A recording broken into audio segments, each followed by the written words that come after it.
And so I think it's based on your connection. So that goes back to why he spoke a different language then. But that's not your language that you normally understand.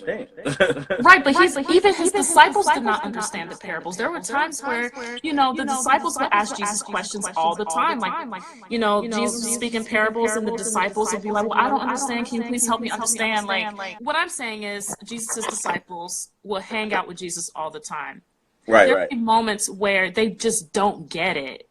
Mm-hmm. And they'd be like, if you read the book of John, there would be all of these disciples that would be like, I don't understand. Can you please help me? There'd be moments where they just don't get it. And, but they're actually trying to find out. They're trying to seek. They're trying to find out, okay, well, can you please explain this to me? Because I want to get it. It doesn't mean that they're not connected because they don't understand.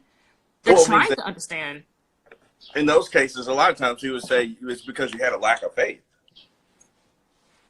Like, for instance, I can't remember exactly who it was. I get the names all tore up and jacked up.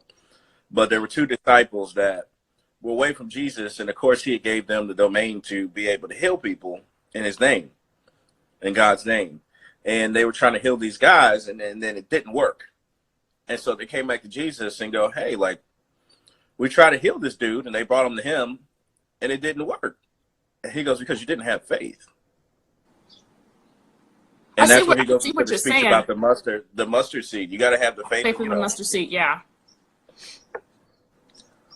I think for me, when I don't understand something, I always pray about it and I always seek to understand. Like, I don't just say, well, I don't understand something. It doesn't mean that I don't have faith. It just means I simply don't get it, but I want to get it. And so I will then go these extra measures to try to figure out what the scripture is trying to tell me. And so I don't know. It's really hard this is where I'm currently at, where I'm a little confused. Like, when I woke up from all of this, I did believe that I did speak with Jesus Christ, because I felt like, well, it would be too easy for him to say it in English. Like, I actually sought to figure out what it was that he said. And he speaks in we all know that he speaks in parables all the time. And there are times where people don't understand, but then they eventually understand it if they go and seek to find. So, this is how I'm looking at it, but I feel like every time I get spiritual information, every time I fall into these visions, I get interrupted a lot. And I think that it is the devil that's trying to come at me with all this force. Do I think that the devil came in the form of Mary Magdalene to tell me to look to Jesus's teachings? I don't know. But I can say that when I did look to Jesus's teaching last night, I played the audio Bible, and there was something that was said in the book that made me go, wait a minute, this sounds really familiar. And something spiritual was about to take place. I think I was going to end up astral projecting again, because I noticed that anytime I astral project, I get all this pressure in my skull, and then my spirit just temporarily leaves the body. And I think that maybe if I had allowed this opportunity to happen, maybe I was going to get answers that I'm searching for, which is right now. However, the reason why I didn't go through with it, because I'm still in fear. I just felt like I knew that if I were to enter the spiritual realm, I knew that the devil was going to be present in the midst of me trying to talk to Jesus and the spiritual realm. I just knew that he was going to be present. Or maybe I'm wrong. Maybe he wasn't. But I was just in that fear. And so I woke up from the entire process. So there has to be a reason why Mary Magdalene told me to look to Jesus's teaching, because it was something that was said that was just like, okay, this is something that's very familiar. What's going on here? And then something spiritual was going to happen to me. I just didn't know what, but something was going to happen. Well, interesting. It's interesting that I'm reading this book now that I just got past that part, talking about your dreams. And it talks about how we have this. It's Thomas More, Care of the Soul. It talks about how we have this. Sorry, dude, I've been having issues with my head, so it's messing with my thinking and all that. Basically, fundamentalist. Like in American society, we're fundamentalists. Where when we're looking into the meaning of something, we always go to the first direct thing. Like if there's a dream and Jesus is in it, that was Jesus. Or if there's a dream and our mom was in it, that was our mom. Where we look at the kind of core fundamental thing of the dream, but we don't really go too much deeper and look for the poetry in it and try to find what are some of the deeper meaning. And I can't interpret your dream, but like the both the Mary Magdalene and the theme where you're speaking with Jesus.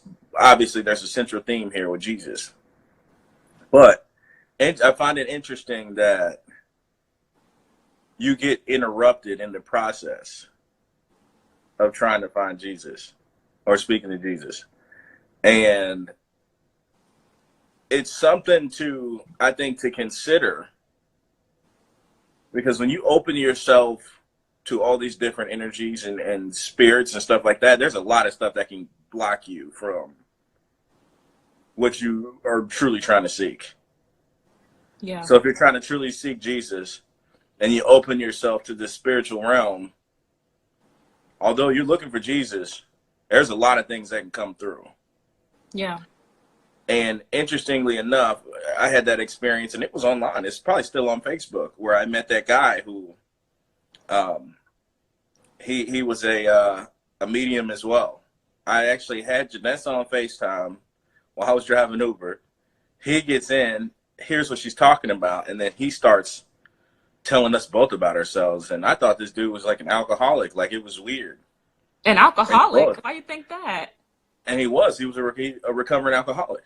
Oh. And he read both of us, and it was insane. Like it was pinpoint to the T insane. With how accurately how accurate he was. And he had the similar message. He went, Jesus knows that you're looking at all these different things and you're studying all these different religions. And he's like, that's cool and all, but Jesus is telling me to tell you to make room for Jesus. Get back to that. And because when you open, and I very much so, have been open myself, and I'm not as open these days now because I know what's out there. Once you get attacked one too many times, it's not fun anymore. I don't go looking for it. But that could be it. That could be one of the things it's trying to tell you. It's like, all right, if you're looking for Jesus, look for Jesus. But this is the steer clear of all the other stuff. I feel like when you are seeking out to Jesus, those demonic things will happen. The devil will try to stop you because that's just one person that's going to be out of the devil's hold. And so the devil doesn't want you to seek Jesus.